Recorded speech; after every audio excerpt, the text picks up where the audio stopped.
Assalamualaikum warahmatullahi wabarakatuh. Salam sejahtera buat para YouTuber dan para pemirsa YouTube dimanapun kalian berada. Terima kasih sudah mengklik channel ini, channel yang memberikan motivasi, inspirasi, dan tutorial untuk mencapai kesuksesan. Pembahasan penting kali ini adalah tentang suatu peringatan, ya. Tentang suatu peringatan kalau kalian itu sudah akan mendekati kesuksesan. Biasanya ada tanda-tanda seperti ini yang harus kalian waspadai. Apa itu tanda-tandanya? Ya, sebelum aku melanjutkan ke tanda-tanda di mana kalian akan sukses, itu aku mau menjelaskan bahwa kalau kalian punya keinginan untuk sukses saja, itu sudah ada cobaan-cobaan yang menghadang kalian.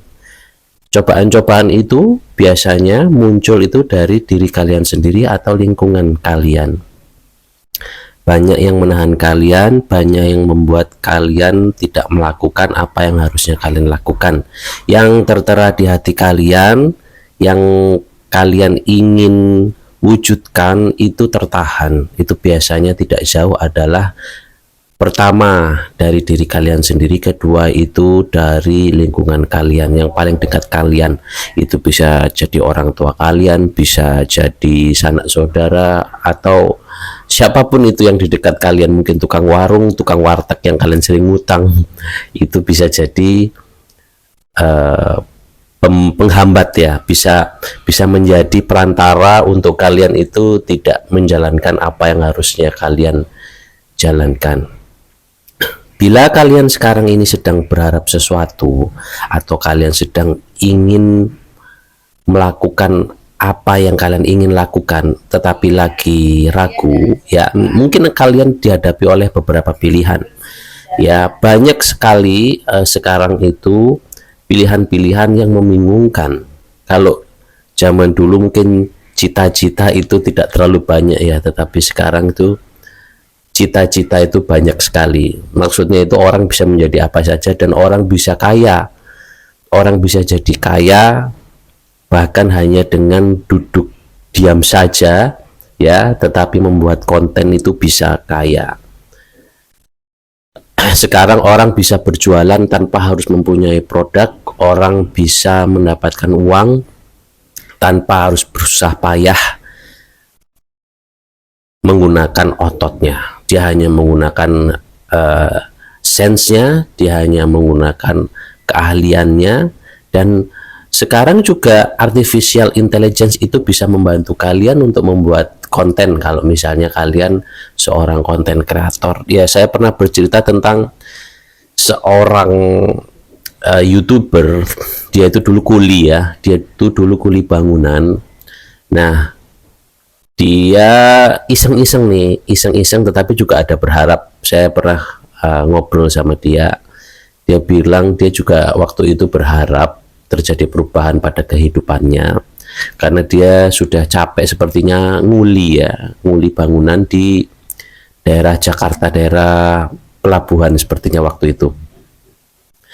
Nah, dia pada saat istirahat dia itu mesti beli makanan. Biasanya kalau kuli itu kan gajiannya itu per hari, ada yang per hari. Dia beli makanan dalam jumlah besar, yang isinya itu nasinya banyak, lauknya sedikit. Di sana dia mulai membuat konten YouTube. Ternyata bagus, ya, tanggapan para pemirsa itu bagus kepada dia. Akhirnya sekarang apa yang terjadi pada dia? Dia itu pulang kampung sekarang ke daerah Cilacap sana. Dia pulang kampung dan dia setiap hari itu bikin konten YouTube. Ya, dia bikin konten YouTube, konten makan itu, dan sudah masuk TV nasional juga. Nah, seperti itu, ya. Sekarang orang bercita-cita menjadi sesuatu apa, banyak cita-cita sekarang. Kalian tidak harus menjadi seperti orang lain. Kalian bisa menjadi diri kalian sendiri. Itu hal positif dan itu hal yang bagus untuk sekarang, ya, karena kalian hanya lulusan SD aja sudah bisa mendapatkan materi, ya. Kalian juga bisa ikut pelatihan dan menjadi tenaga kerja Indonesia itu juga bisa.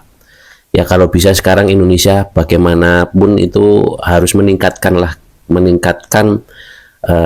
pendidikan terutama untuk orang-orang masyarakatnya ini ya, supaya meningkat ya. Jadi ke luar negeri itu banyak sekali yang nantinya itu bagusnya kan menjadi tenaga yang menggunakan pikirannya, yang mendapatkan kedudukan-kedudukan yang bagus ya. Tetapi ya kita syukuri aja saat sekarang, kita syukuri dan kita jalani ya, kita bersedekah dan kita mencoba tuh untuk memperbaiki terus kehidupan kita dan kehidupan lingkungan kita. Jadi sekarang aku mulai masuk ke tanda-tanda ya, tanda-tanda di mana kalian akan sukses.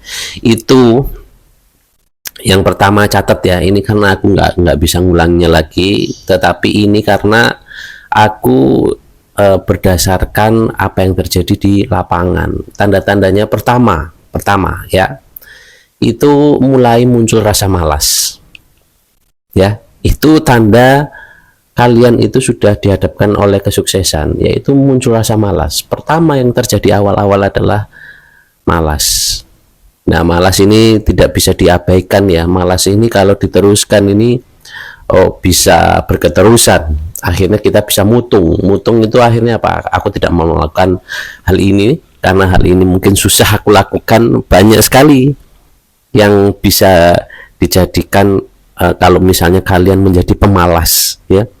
Malas itu adalah salah satu tanda di mana kalian itu mau sukses tapi terhambat ya. Kedua, banyak keinginan-keinginan yang mengakibatkan rasa putus asa. Kalau kalian mau sukses itu harusnya fokuskan. Kalian harus fokus satu. Tetapi ini kalian dihadapkan oleh keinginan-keinginan yang muncul tiba-tiba. Kalau misalnya keinginan itu munculnya sudah lama, misalnya kalian ingin makan suatu makanan ya, itu kan tidak muncul tiba-tiba dia. Jadi lapar, tetapi keinginan misalnya pengen makan pizza atau pengen makan itu kan kalian itu tidak muncul secara tiba-tiba, tetapi ini keinginan itu muncul secara tiba-tiba. Keinginan yang membuat kalian itu terlepas dari fokus kalian ya. Misalnya nih, kalian mau sukses di bidang konten kreator, tetapi kalian itu tergoda oleh dagang, tergoda oleh sesuatu yang tidak penting ya, pengen jalan-jalan. Nah, tiba-tiba pengen jalan-jalan, nah itu muncul secara tiba-tiba kan. Yang tadinya itu nggak pengen jalan-jalan, yang tadinya kalian pengen fokus untuk menjadi sukses di suatu bidang, itu akhirnya harus kalian harus bingung dengan kalian harus fokus dengan yang lain, terpecah fokus gitu loh, terpecah fokus. Nah, itu salah satunya ya. Jadi yang kedua ini tiba-tiba muncul keinginan-keinginan yang aneh, yang tadinya itu tidak ada, itu menghambat kalian untuk memecah fokus kalian dan bisa menghambat kesuksesan kalian kan ya. Yang ketiga itu adalah gangguan dari pasangan. Kalau kalian sudah punya pasangan, itu ada gangguan dari pasangan. Kalau kalian belum punya pasangan, itu biasanya dari teman atau dari orang tua ya. Pokoknya sekeliling kalian, orang paling dekat dengan kalian yang mempengaruhi kalian. Dan ini terjadi pada diri saya pada saat saya mau mengalami suatu perubahan. Itu saya terjadi waktu itu kejadian ya sama pasangan saya, itu sama mantan, itu berantem, akhirnya kita pisah. Nah, itu bisa mengalihkan fokus kita kan. Yang tadinya itu tidak ada masalah dengan pasangan, akhirnya ada masalah dengan pasangan, yang akhirnya kita jadi pisah, yang akhirnya saya jadi nggak fokus untuk melanjutkan apa yang harus saya lakukan. Nah, itu ya, jadi catat ya, ini sudah ketiga. Yang ketiga ini itu adalah gangguan dari pasangan, gangguan dari orang dekat, teman, handetolan, gangguan dari keluarga, bapak ibu yang istilahnya ragu, jangan jangan itu misalnya ya, melarang kalian untuk melanjutkan perjalanan kalian. Nah itu kan menghambat ya, itu menghambat. Jadi itu bisa menghambat keadaan kalian untuk meraih kesuksesan. Yang tadinya itu sudah mau untup-untup, yang tadinya itu kalian sudah mau mendapatkan sesuatu, jadi terlepas lagi. Yang keempat, merasa diri kurang percaya diri. Nah, itu biasa terjadi pada saat kita mau lanjut perjalanan. Ini benar. Yang tadinya kita pede, yang kita tadinya percaya diri, kita bisa menanggulanginya, kita bisa melangkah lebih jauh gitu ya. Itu tiba-tiba itu drop. Mental tiba-tiba drop. Entah apa yang membuat itu ya. Itu sebenarnya itu tidak ada pengaruh dari sekeliling. Tetapi tiba-tiba kalian tuh merasa kurang percaya diri, timbul merasa aku tidak piawai untuk melakukannya, atau kalian tuh jadi berpikir terlalu jauh ya, overthinking. Gimana kalau terjadi seperti ini? Overthinking, jadi overthinking, dan itu berakibat yang tidak bagus, itu akan memecah fokus kalian ya. Itu yang keempat. Yang keempat adalah kalian overthinking, kalian menjadi drop, kalian jadi nggak percaya diri lagi untuk melakukan apa yang harusnya kalian lakukan. Nah, ada keempat ya. Tanda-tanda kelima itu kalian itu tiba-tiba aja kayak sakit-sakitan nggak jelas. Yang tadinya itu kalian sehat-sehat saja, tetapi kalian itu tiba-tiba yang pegel linu lah, yang pusing kepala, yang tiba-tiba nggak enak badan. Pokoknya ada sensasi-sensasi di dalam diri kalian ya, di tubuh kalian, yang menghambat kalian untuk melakukan fokus ya. Bisa serasa kena flu lah, apalah itu terjadi. Itu kalau kalian, itu tanda-tanda kalian mau sukses, tanda-tanda kalian hidup kalian mau berubah. Itu tuh ada tanda-tanda seperti itu, dan ini yang terjadi di lapangan ya. Ini yang aku rasakan juga, dan pernah terjadi di lapangan juga oleh teman-teman atau rekan-rekan saya gitu. Jadi ini mau ada transaksi nih, mau ada transaksi ceritanya nih, aku mengalaminya. Mau ada transaksi, tiba-tiba itu ada aja badan itu linu-linu, pengen membatalkan transaksi. Itu terjadi loh, itu terjadi, jangan salah. Jadi kalian tuh harus peka ya, harus bisa meneliti. Kalau terjadi kejadian-kejadian seperti ini, coba lanjut aja, tancap gas aja ya. Nggak usah nurutin apa yang dirasakan tuh, nggak usah diturutin, lanjutkan saja ya. Oke, tanda-tanda berikutnya ya. Tanda-tanda keenam. Tanda-tanda keenam itu tiba-tiba ada keperluan-keperluan yang menghadang kalian. Misalnya nih, kalian harus membayar sesuatu untuk fokus pekerjaan kalian. Itu ada aja yang mau pinjam uang, ada keluarga yang sakit. Itu bisa terjadi.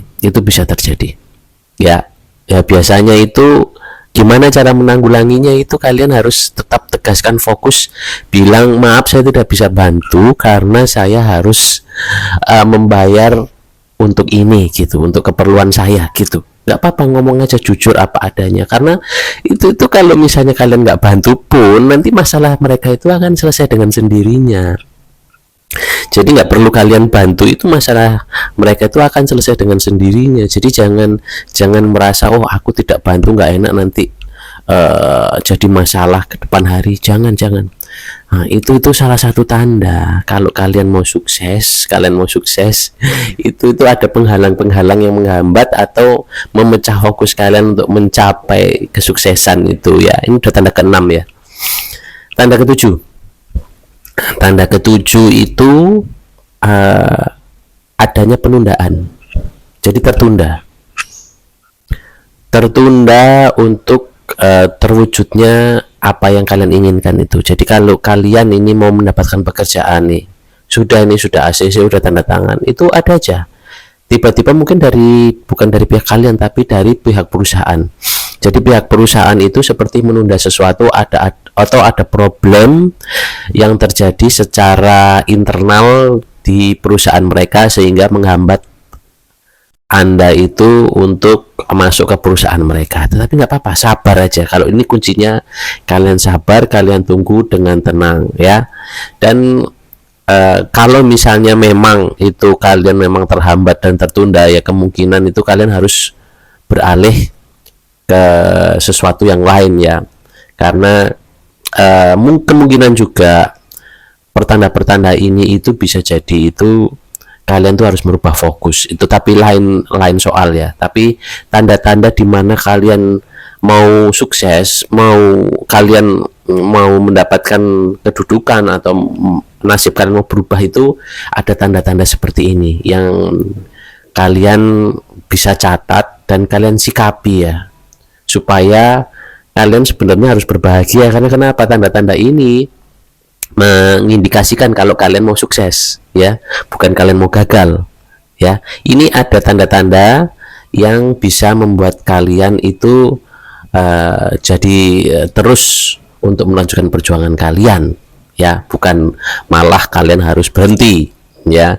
Karena kalaupun nanti kalian harus berubah fokus, itu pasti yang akan yang akan memberikan kesuksesan buat kalian gitu loh. Jadi ini misalnya nih, kalian mau dagang bakso, ada aja halangannya gitu kan, untuk ternyata kalian dagang soto. Wah, dagang soto lebih laris daripada dagang bakso ya. Jadi inilah tanda-tanda yang kalian harus sikapi, tanda-tanda yang kalian harus waspadai. Kalau ini itu bukan menghambat kalian, tetapi akan mendorong kalian kepada kesuksesan. Yang ada, kalian harus terus jalan.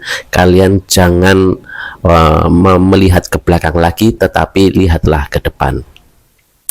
Terima kasih sudah menyimak bahasan kali ini. Semoga keberkahan dan keberlimpahan selalu menyertai kalian. Akhir kata, wassalamualaikum warahmatullahi wabarakatuh.